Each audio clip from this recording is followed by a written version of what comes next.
Et là, le clou.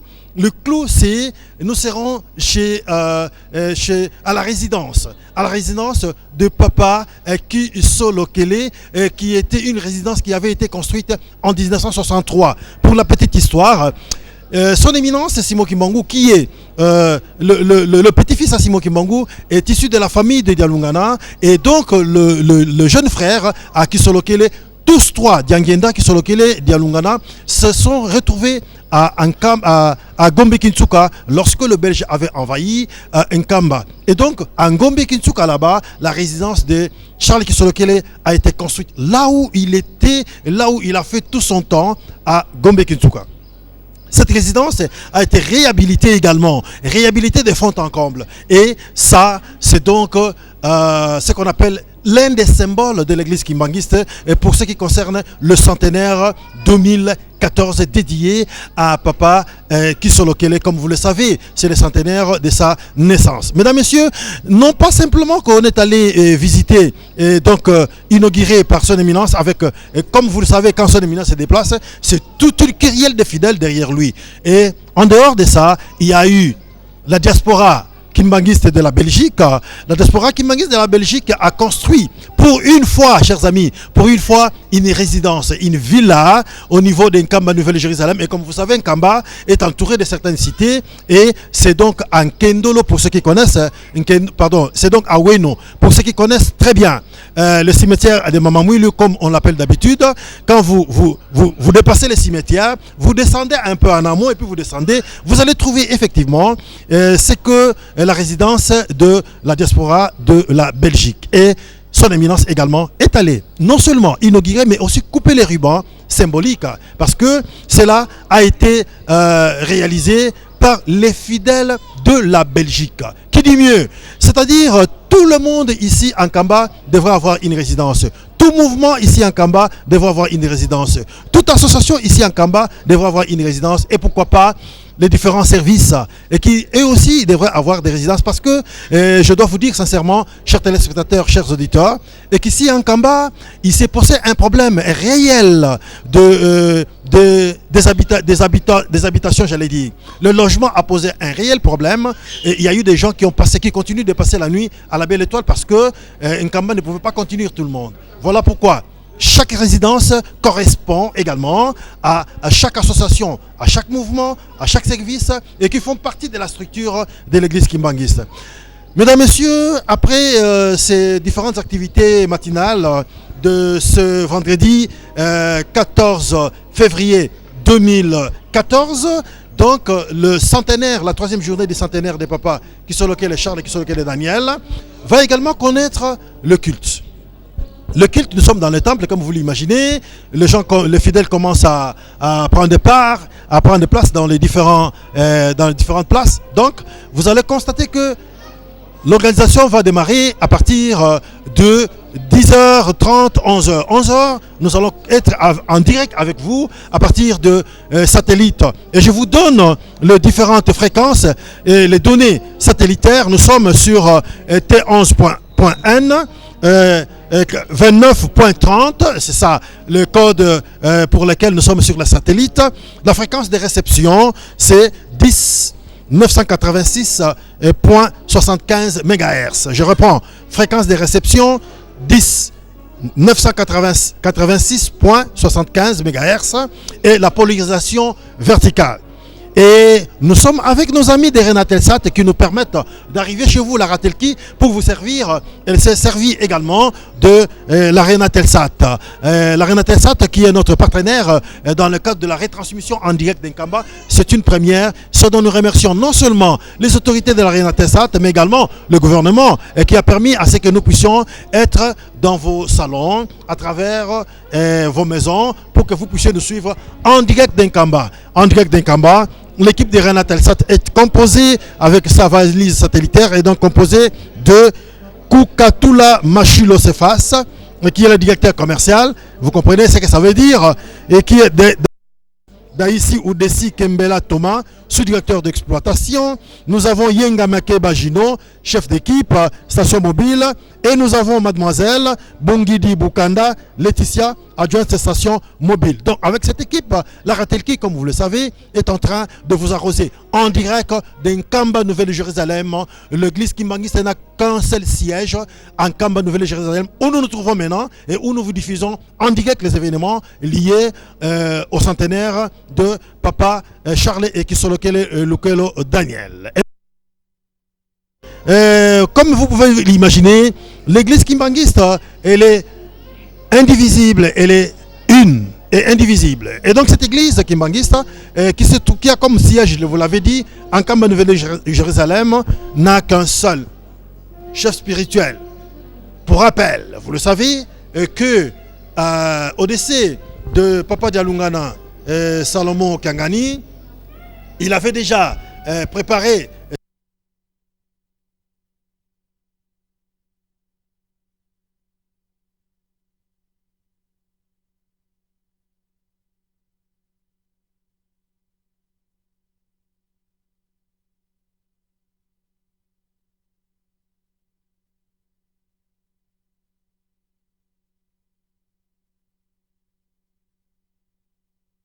en demandant à ce que et puisse le relayer, mais qui devait être assisté de papa Solo et de papa pour la famille Kisolo Kele et de papa Armand ou Sololé. Mais malheureusement, cela n'avait pas été compris par les autres parce que tout le monde voulait devenir chef spirituel adjoint et vous comprenez, 25 personnes, ça ne pouvait pas. Voilà, tout est parti de là et il y a eu peut-être... Donc, on me fait signe que maintenant nous sommes en direct avec la réalisation de l'eau bénite, là où on est allé, papa est allé inaugurer la partie réfectionnée par le flûtiste. Vous êtes en train de suivre en direct cette eau. Cette eau, c'est une eau bénite pour un fidèle kimbangiste qui s'est dit fidèle, qui s'est dit croyant, un problème de foi. Ne pas se baigner dans cette eau, je ne sais pas qu'est-ce que je peux vous dire. Donc, l'une des conditions sine qua non pour croire en l'église kimbangiste, c'est donc se plonger 3 fois dans cette eau et demander à l'Éternel de pouvoir vous donner toutes les bénédictions et vous dépouiller de tout ce qu'il y a comme suivre pour que cette fois-ci vous soyez encore de nouveau requinqués spirituellement et pour qu'à la fin vous viviez normalement en harmonie avec votre Dieu. Cette eau bénite, c'est une caractéristique kimbangiste qui ne se retrouve qu'en Kamba. Tout kimbangiste ne joue que par cette eau. Chez soi à la maison, chaque matin, la nourriture, même pour toute maladie des enfants ou vous-même, vous êtes donc bénis par cette eau. Et cette eau se trouve en Kamba. Et donc, cette eau a 2 compartiments. Un des compartiments où les hommes se lavent, on ne peut pas se laver avec les mamans, vous pouvez imaginer. Donc, la partie des mamans venait d'être réhabilitée de fond en comble par les flûtistes kimbanguistes qui ont fait du bon travail. Je crois que la réalisation me fait signe que c'est bon. Alors, maintenant, nous allons également, nous vous avions dit, les activités. Laissez-moi vous dire que maintenant, il est l'heure. Vous êtes en train de suivre la cloche qui teinte. Hein, on est en train de remuer la cloche pour dire que le moment de culte vient de commencer. Je crois que ce son-là est en train de percevoir. Vous êtes en train de bien suivre. Je reviens. Et donc maintenant, nous rentrons à la maison de la diaspora kimbanguiste de la Belgique. Je vous disais que nos amis de la Belgique, nous sommes encore au niveau de l'eau. Nous sommes encore au niveau de l'eau. Il y a eu 2 activités. La première activité, c'était celle qui était liée à l'eau. Le compartiment des mamans a été réhabilité, c'est-à-dire on a réhabilité les parties où on peut arriver pour se plonger dans l'eau. C'était un peu démoli. Maintenant, les flûtistes ont pris ça en charge. Ils ont tout réhabilité et c'était une belle occasion de demander à l'éminence, aujourd'hui, à l'occasion du centenaire, que l'éminence aille pour inaugurer cet endroit réhabilité.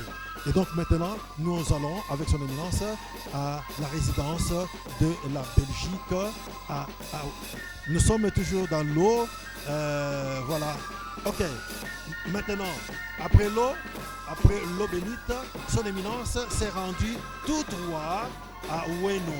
Oueno, c'est un village, une cité non loin d'Nkamba, à quelques 2-3 kilomètres.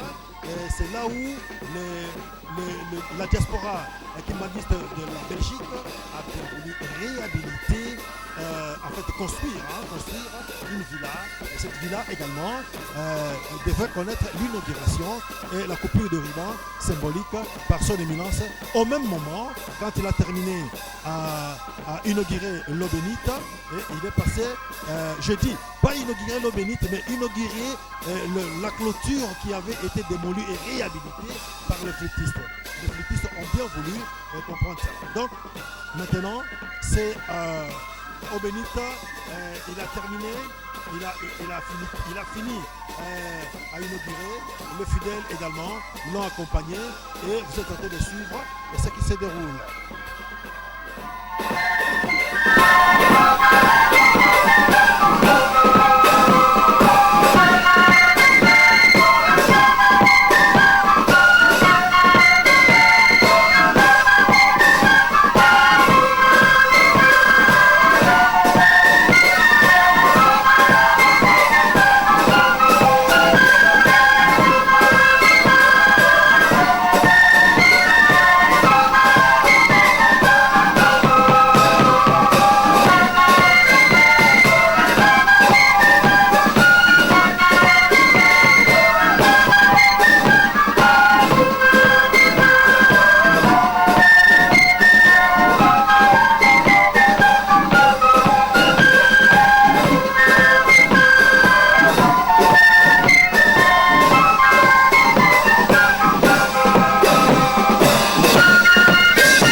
boyangaki ya radio télévision Kimbangiste ndenge bozali komona awa tozali na mai ya sima esika wapi tobengi Obenite esika wapi papa Simon Kimbangu azalaki na eleko azalaki kosala kotinda bato mpona kosukola lelo loye mokolo mwazomi na mine awa omboka nkamba yeluselemi na mai ya sima na milulu minene mia centenaire ya tata Kisoloke Elukelo mwana wa yamwa papa Simon Kimbangu nde na mosala monene oyo bana bandeko ya flûtiste Kimbangiste bautaki kosala mpona kotonga esika wapi to vestiaire epai wapi bamama bakobongolaka to bakochangeaka bilamba na bango yambo ya kokota na mai lelo loyo nde tata mokonzi Bule azali kokata ruban mpona kobanda kosukola na esengo nyonso to na bolamu nyonso lokola momeseno ndenge eyamba na biso ezali na tina ena ndenge tozali komona wana bato nzike batondi awa ezali bongo bato ndenge na ndenge ezala bakonzi ya leta ezala bakonzi ya lingomba ba chef coutumier to bato ndenge na ndenge lokola momesano kati na lingomba na biso tala eloko kani tokokaki toyebisa bino na ngonga oyo.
Solo di nonnini problema di sport.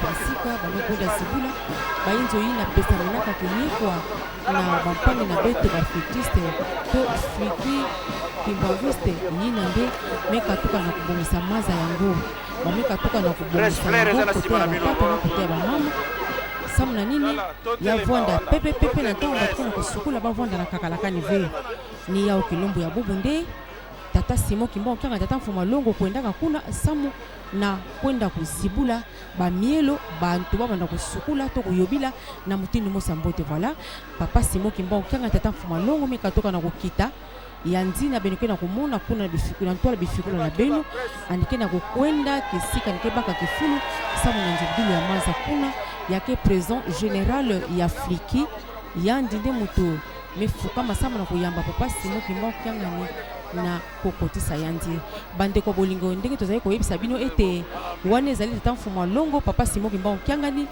liboso na ye président général ya Fliki nde agumba mitu afukami liboso na ye mpona koyamba ye na wape esika kuna kei na mai ya nsima kuna epai bakei kofungola yango mpona bato kobanda kosukola pene na ndenge moko ya kimia pamba te balekaki na kopesa mokama yango na bandeko na biso ya Fliki kimbangiste balekaka kobongisa yango babongisi kote ya bamama babongisi kote ya batata babongisi yango kitoko po ete pesa nzela na bato nyonso tu bapaya na bayini ngomba na kosukola na lolenge moko ya malamu kuna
na komba tata mwana pe molimo sana papa Simon Mokenga ni molimo sana biso basonona lungoma mobita to sangana esika oyo na mai ya sima oyo na 20 tango saki musala makamsi na yo banda na ba famille na biso na misato ko sala esika to koteka kana komba pe molimo sana amen.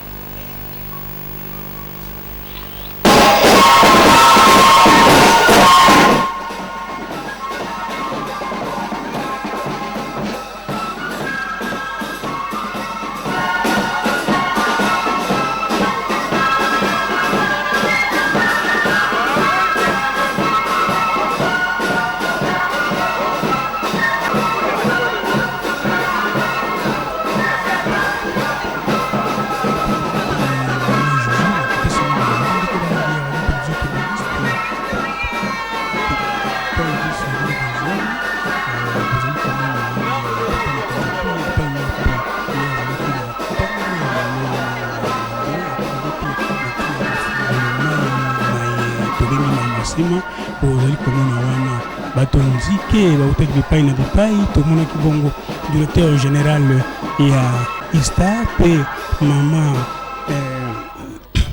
directeur général ya ISTA pe mama secrétaire général ezali na lolenge boye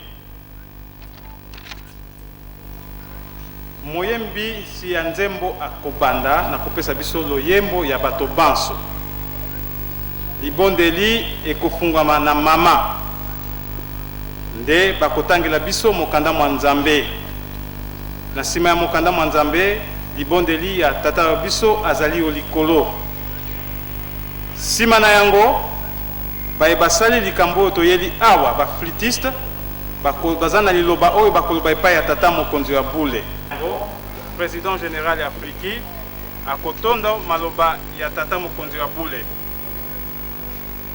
soki oyo wana esili nde tokobengisa mokonzi ya bule akende kokata singa ya ndako esili kobongisama na ntina ya bilulu tozali na yango awa esili nde mwana lipati ya moke ekozala awa apres yango nde tata mokonzi ya kule akokesuna misala ye ezali na ye mingi mai yango ezali awa na kati na limemi ya lingomba esika mama azali kosukola tata akoki kokende te esika mpe tata azali mama akoki kokende te yango wana na ntango wana ezalaki kaka mandalala na ndenge ya modernité kuna na gouvernement bolobi yango nsima pamba te moto abandaki yango ezali tata mokonzi ya kule alobi esengeli tobongisa yango apesaki yango na baflutiste wana ezali balobaka héritage du prophète Simon Kimbangu ntango bana ozobenga prophète babongisela ye obénite nde bakabolaki bisika ya kosukola ezali bisika ya kolata ya bilamba babenga na vestiaire nde yango oyo ezali ya bamama oyo ya batata esili kosalema na esika ya kotoka mai ya komela mwa mai tozali komona awa babelge na ntango bakangaki tata Simon Kimbangu bazalaki kolinga moto te aya kosukola awa balonaki banzete wana pamba te soki makasa ekwei ezipa yango nyonso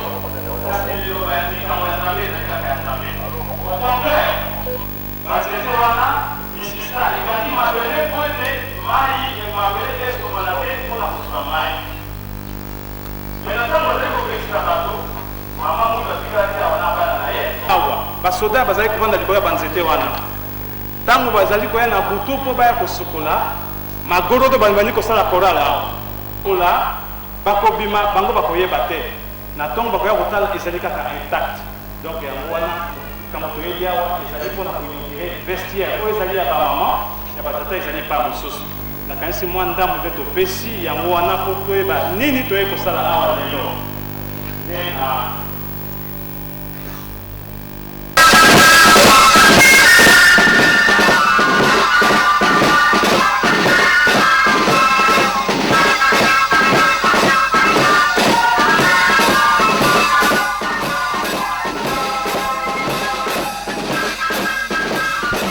mpona batonga mai mana ndenge tokutaki koloba na bino ete mai mana ezali mai mai tata Simon Kimbangu azalaki kotinda bato mpo ete bakende kosukola soki asalisi bango na yango epesamelaki na baflotiste mpo ete bakoka kotonga bavestiaire esika wapi bamama bakolataka bilamba to bakonga bilamba eyambo bakende kokota na mai kasi kuna emonanaki bongo bato nzike ndakisa professeur Kasenge dia Mutumbe ona azali directeur général ya ESTA emonaki lisusu mama secrétaire général ya ministère ya petite et moyenne entreprise ezali bongo mama Zamba Nyange Bernadette kati na bango ezalaki bongo bakonzi ya mangomba bachef coutumier bato ndenge na ndenge na koyebisa bino ete na ndenge oyebeli mai ya nsima lokola bozali komona na bilili soki botali na ngambo ya ngombe etondaki kotonda na ngambo ya nkamba mpe etondaki kotonda kati na yango ezali bongo na gbagba yoko etongami pembeni ya mai ya nsima ezali kolakisa ete soki mbula enoki bozali komona wana mama secrétaire général bavandi na tata directeur général ya ISTA mpe mama secrétaire général ya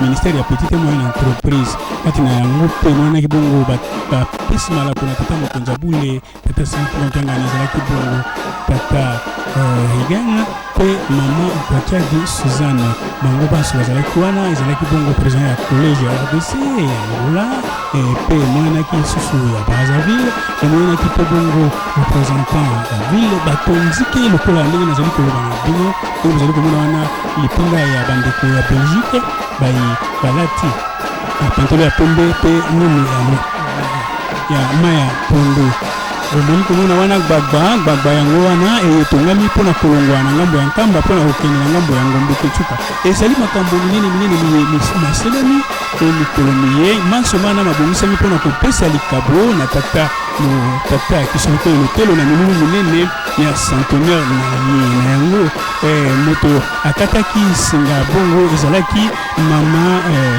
Nzamba Nyange Bernadette oyo atindamaki ayai kolakisa elongi ya tata secrétaire ya tata ministre oyo atali mambi na petite et moyenne entreprise toko nakoluka lokola mbula te nazali ngai moko te tozali na mama Juju Malongi de Congo ye akolimbola bino manso na lokota ya Kikongo inatomi pangisha teningo bampanga lezolo mutindi bekona kumona kufikura na beno kuna na ya sima monanaka bambuta dibungu bambuta mutimba mutimba na bambuta loyalo ba représentant ya bambuta loyalo nzokande ya vandaka kuna mama nzamba ningo yandi nde moto zibulaka to zengaka nsinga samo eti iswa ya pesama batu babanga jaka kuyobila na kati ya maya sima ya monanaka jaka ba représentant ya ba ministre ya moyen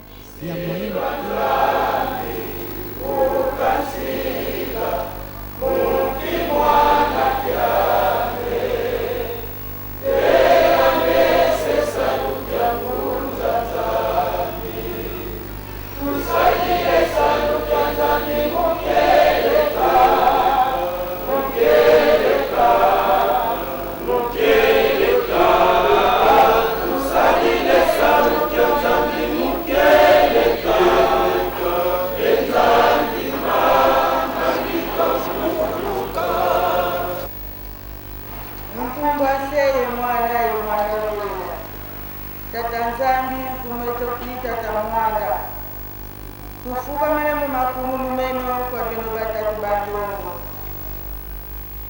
papa mbuta papa mfuma mbanza papa mfuma longo ibene kono papa simo kimbango kyangana kufuka mene mumakumu mumeno kwa bino batatu bandongo bene kulundi dimu na fuku wa mvimba bene kwe kusongeletia kuduwekela fuku kingama tunawafuana twasale masumu kasi kubantu katuzeye matuvanga koti na kusia ndangu kalutali masumu mejoka kubantu papa kufuka mnyama kulumeno suri ya mlolo ya mpasi kasi papa simo timbangu ingeko kumama mwili jawa tata nzambi yani wafila mwana tempolo tu Yesu Kristo yani waita mpasibo kakula kanda ndombe wakati wa mpasi kolo Yesu watanzora ko wakoma na kuzu mengamani matiamuka makitu kaselu kulu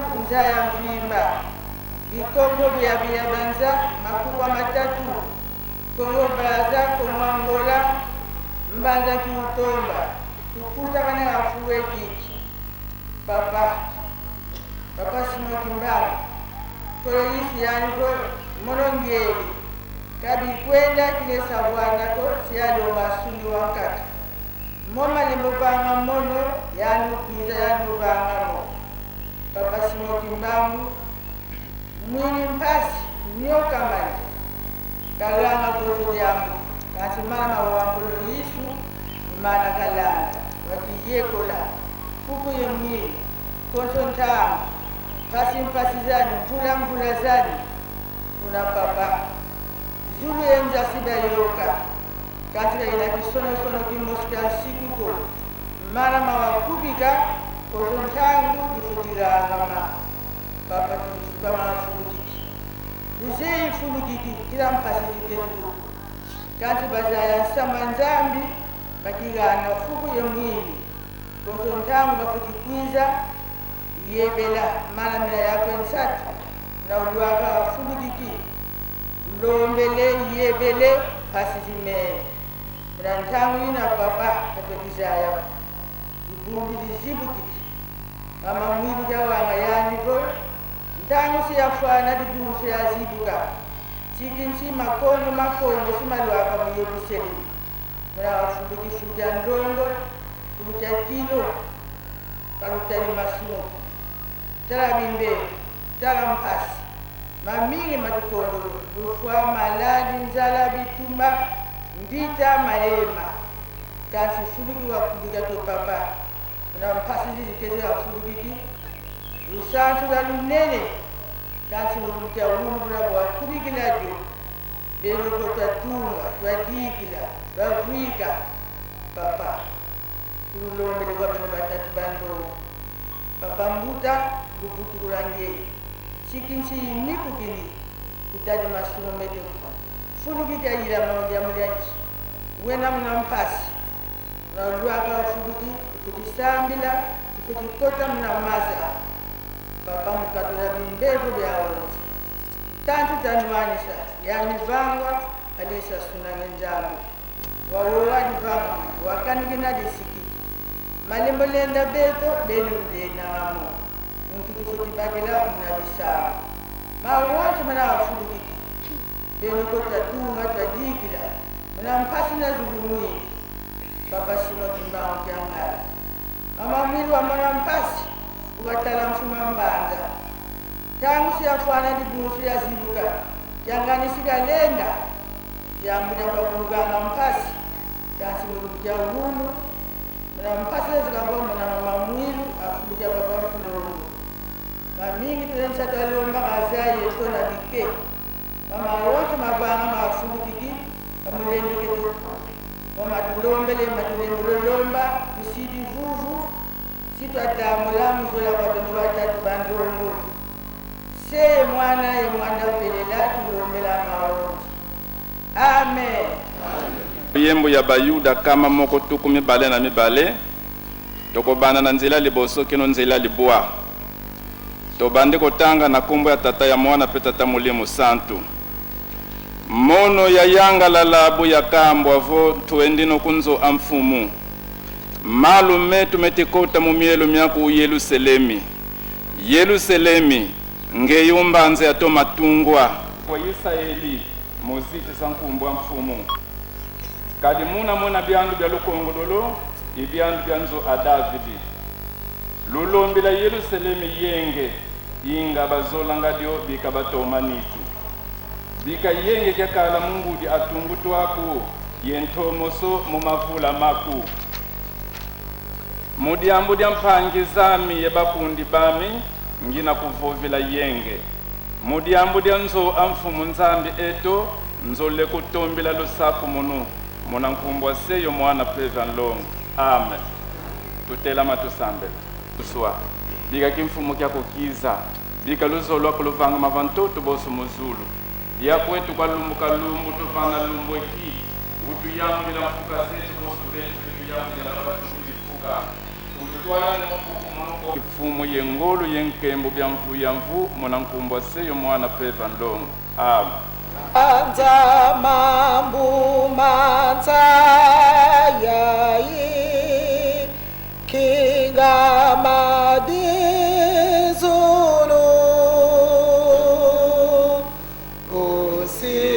usiwanza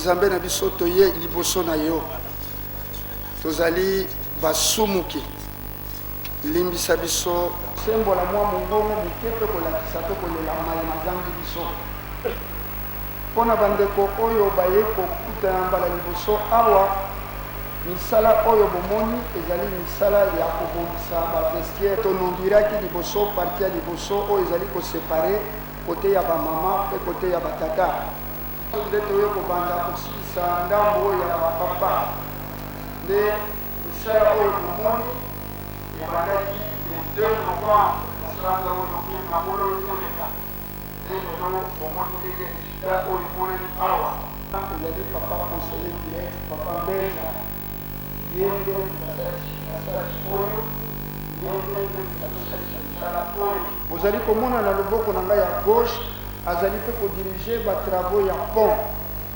pont moko ezali wana po ete ere bambula ya minene ebetaka ezalaka mwa mpasi mpona kokatisa wana pont wana ezali wana ezali kotambusa na bakapita oyo bazali awa kasi nde ezali misala oyo papa conseiller direct azali kosalisa ngambu ya bamama na kombo ya santu ya liboso tozongisi matondi mingi epai ya yo tata Molimo Santu mpona ndenge obateli biso po tosala misala oyo kobanda epai ya batata mpe lelo tokomi epai ya bamama.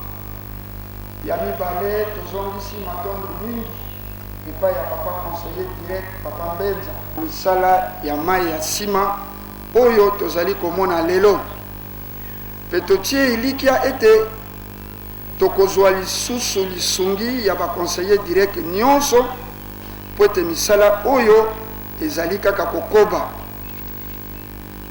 Ya misato kobanda le 2 novembre 2013 toyaki kofungola misala ya mai ya nsima na ngambo ya bamama, kasi tomoni misala yango ezali kotambola na nguya ya yo tata Molimo Santo. Totie elikia ete nguya oyo tozwi na centenaire ya papa Kisolokwele Lukelo Charles Daniel ekokoba na misala nyonso etikali. Ndakisa foto bongisa bisika oyo batata pe bamama batokelaka mai. Mususu foto bongisa ndenge nini ya kotambola kosala ba ale ndenge nini ya kokende kota batata pe kokende kota kotoka mai. Pe ya suka tokokoma ya kosekirize bamiro na mboka ya Yerusalemu. Na yango papa toyibi yango ke yonde muto bengisaka biso tango nyonso. Tosengi yo bengisa bana na bisika nyonso bazali. Pote mukolo yango ya le 17 mars 2014 na lulu oyo ya centenaire ezala lulu munene. Tosengi yo pe papa opesa biso ba moyen osunga biso po tozwa moyen ya kokomela awa na kamba. Ya mitano bafutiste ya mokili mobimba tozali na pasi papa. Ezali malamu te. Tozali kosenga noko tukebana na noko kolea bafutiste babandaki na mboka bapaya. Bazalaka pe na posa baya kasi bazali mikanda. Nyondo santo tokopesaka mikanda silango solution. Tosengi mapamboli na bafutiste nyonso ya mokili mobimba. Tosengi mapamboli na lingomba mobimba ya tata Molimo Santo. Tosengi kimia ezala na lingomba pe na mokili mobimba. Tosilisi boye na kombo ya tata ya mwana pe tata Molimo Santo. Papa oye! Oye! Papa oye! Oye! Papa oye! Oye! Oye! Oye! L'espoir du monde, nous sommes derrière vous. Oye! Oye! Oye! Oye!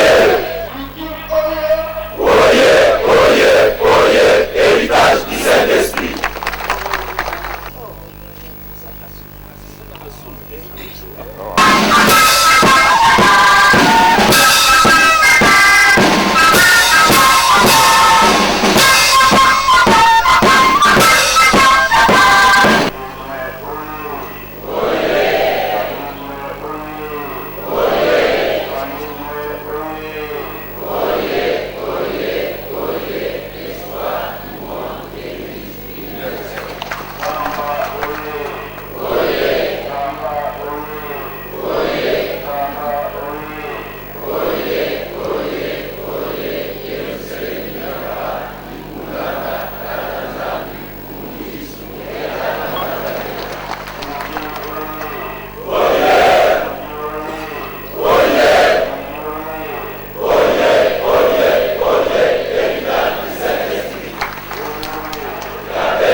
biso tokontinue kosala misala oyo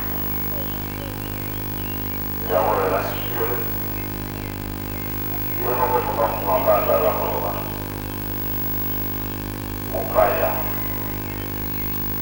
oyo awuti biso na Europe nokokani ata aye na ye na Kinshasa esuka kanaki ya kokoma na nkamba akokoma atalolaki soki wa ndenge ya ndenge na Kinshasa suka nango akotona nkamba ezali wapi me makambo yango mpe tozali komona yango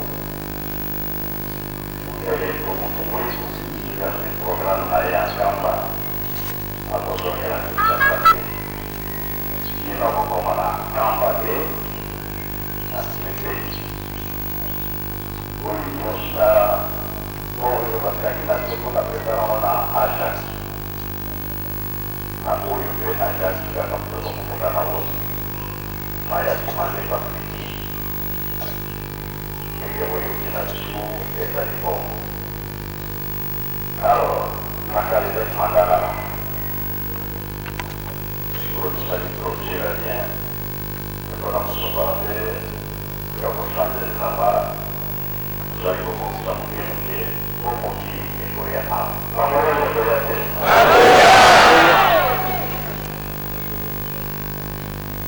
bazolo deja alors ndenge tolobaka mpe oyo ezalaka mpona na Israel yango mpe ekomela biso awa ntango mpona na Israel ezalaka milongo ezali kosalama na biso awa kama molongo ezalaka na mosika mpona nini milongo ezalaka mpona na mai mpona na simo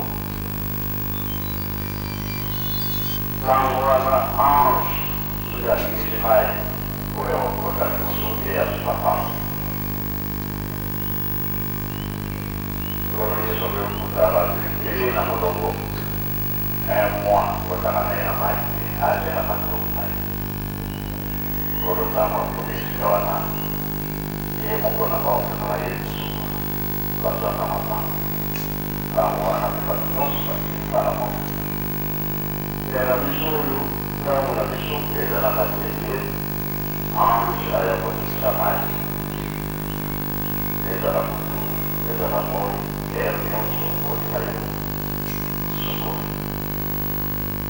omona na ntango bayuda oyo asalisi moi atiki na mai nyonso ntango na biso mpe bapatalien bakati motima mosu te asalisi moi kele na mai eloko sokola eloko change na mentalité la société bamai ya mokili ezali ebele kasi oyo ezali ka mosusu oyeteya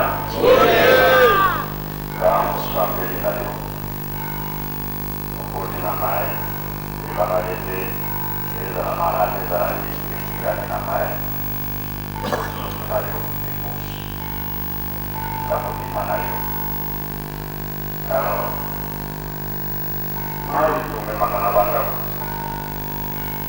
mpona nini bakate ezalaka mingi okoki na yo koya awa te te soki bazala mai na yo na ndako ekosasika bato mayele ya ndenge mosusu bamonela makupe ndenge mosusu oyeteya omokili ezala bamarke ya makambo ya ndenge na ndenge bamosusu bamedai bamosusu eloko ya ndenge na ndenge soki bokutani oyo oyebakaki moto oyo likambo eza na ye na bamosusu mpe balinga komela yango te ndenge kokomona oyote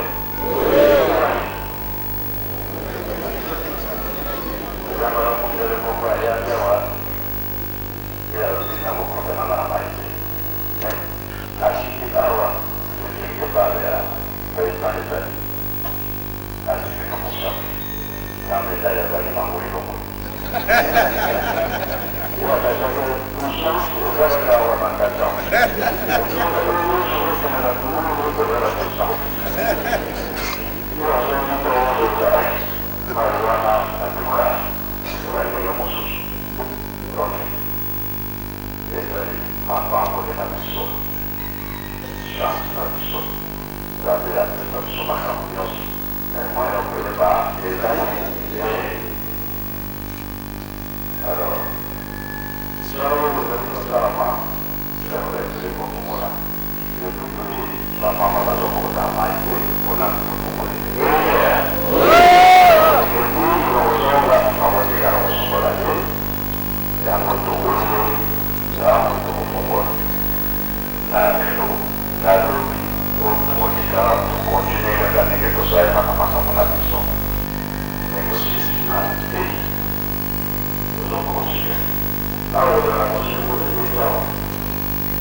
Gracias.